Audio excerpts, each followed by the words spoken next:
राजधानी दिल्ली में हल्की बारिश के बाद तापमान में गिरावट आई है, ठंड बढ़ गई है, लेकिन राजनीतिक माहौल गर्म है क्योंकि फरवरी में इस बार दिल्ली में विधानसभा के चुनाव होने हैं।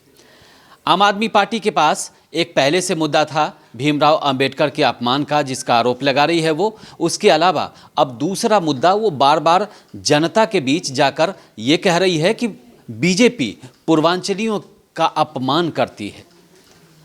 अब आखिर आप भी ज़रा समझिए कि पूर्वांचलियों का मुद्दा इतना दिल्ली में क्यों बार बार उठाया जा रहा है। दिल्ली में तो और भी लोग हैं, लेकिन पूर्वांचलियों पर फोकस उससे पहले अंबेडकर का मामला था, आजकल पूर्वांचलियों के अपमान का। तो दिल्ली में आपको बता दें कि दिल्ली में पूर्वांचलियों की भूमिका जो है वो काफ़ी अहम है। अहम इसीलिए है कि यहाँ की आबादी में पूर्वांचलियों की संख्या काफ़ी ज़्यादा है और वो निर्णायक कम से कम 30-35 सीटों पर निर्णायक भूमिका में हैं। इसीलिए आम आदमी पार्टी में आपने देखा होगा कि एक मंत्री कम से कम पूर्वांचल के होते ही हैं। गोपाल राय इस समय पूर्वांचल से आते हैं और उनको मंत्री बनाया है। लेकिन दिल्ली में पूर्वांचली वोटर सभी पार्टियों के लिए क्यों अहम हो जाता है? कांग्रेस भी पूर्वांचलियों की बात करती है, आम आदमी पार्टी भी करती है, बीजेपी भी करती है और किसी न किसी बहाने दूसरी पार्टी पर यह भी आरोप लगाया जो अभी चल रहा है कि पूर्वांचलियों का अपमान हो रहा है। तो आखिर अपमान के बहाने पार्टी अपना क्या हित साध रही है? आखिर दिल्ली में पूर्वांचलियों की संख्या है कितनी? ये आंकड़े हम आपको बताते हैं। आपको बता दें कि दिल्ली में जो कुल वोटर हैं वो 1.5 करोड़ हैं। कुल सीटें 70 हैं। पूर्वांचली वोटर करीब 40 से 45 लाख हैं और पूर्वांचली बहुल सीटें 35 हैं। आपको पहले भी बताया था 30 से 35 ऐसी सीटें हैं जिस पर पूर्वांचल के जो लोग हैं वो काफ़ी उनकी भूमिका रहती है, जीत हार में वो काफ़ी अहम रहते हैं। ऐसे बहुत सारे इलाके हैं दिल्ली के, जैसे कि आप संत नगर बुराड़ी का देख लीजिए, मंगोलपुरी के कई इलाके हैं। उसके बाद खजूरी खास का इलाका है, वहाँ पर पूर्वांचली काफ़ी संख्या में हैं। आप किरारी चले जाइए पश्चिमी दिल्ली में, उसके अलावा आप नजफगढ़ इलाके में चले जाइए, आप द्वारका इलाके में चले जाइए, वहाँ पूर्वांचली वोटर जो हैं काफ़ी संख्या में हैं और जीत हार में उनकी बड़ी भूमिका होती है। और 35 सीट मतलब आधी आबादी, 50% अगर दिल्ली में पूर्वांचल के वोटर्स हैं तो आप समझ सकते हैं ये मुद्दा कितना अहम है। हालांकि मुद्दा रोहिंग्या का भी उठाया गया था। बीजेपी ने आतिशी सरकार पर बीजेपी ने आरोप लगाया था कि वो पूर्वांचलियों की बात तो करती है लेकिन रोहिंग्या को बसाने का आरोप भी लगा था अरविंद केजरीवाल पर। उसी के जवाब में, उसी के बाद से वो पूर्वांचली का मुद्दा लगातार उठा रहे हैं।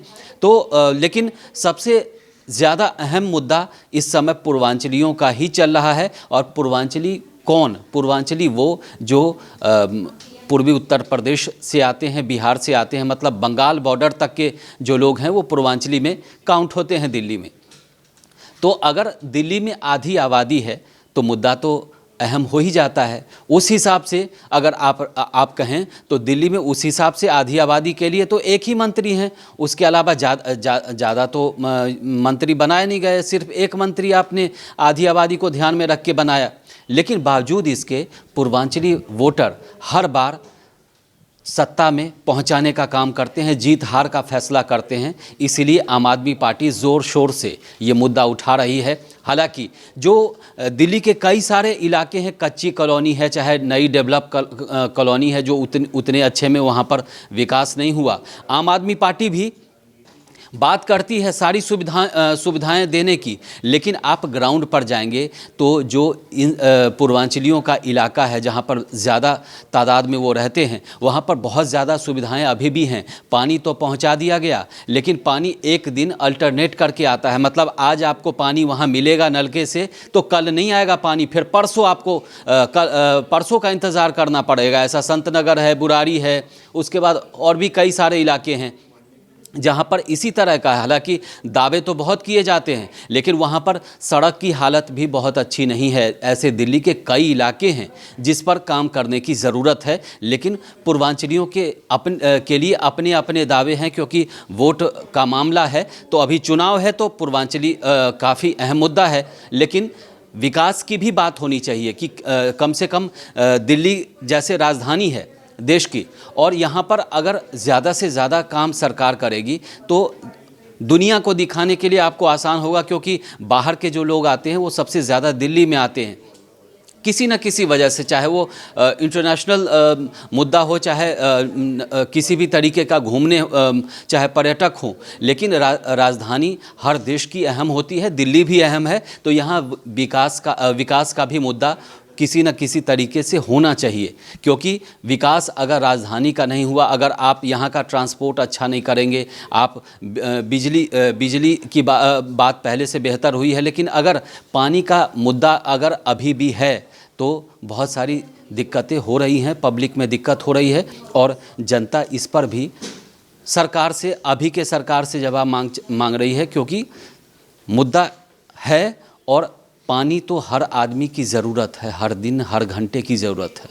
इस वीडियो में फ़िलहाल इतना ही। देश और दुनिया की ताज़ा तरीन खबरों के लिए देखते रहिए भारत एक्सप्रेस डिजिटल। नमस्कार।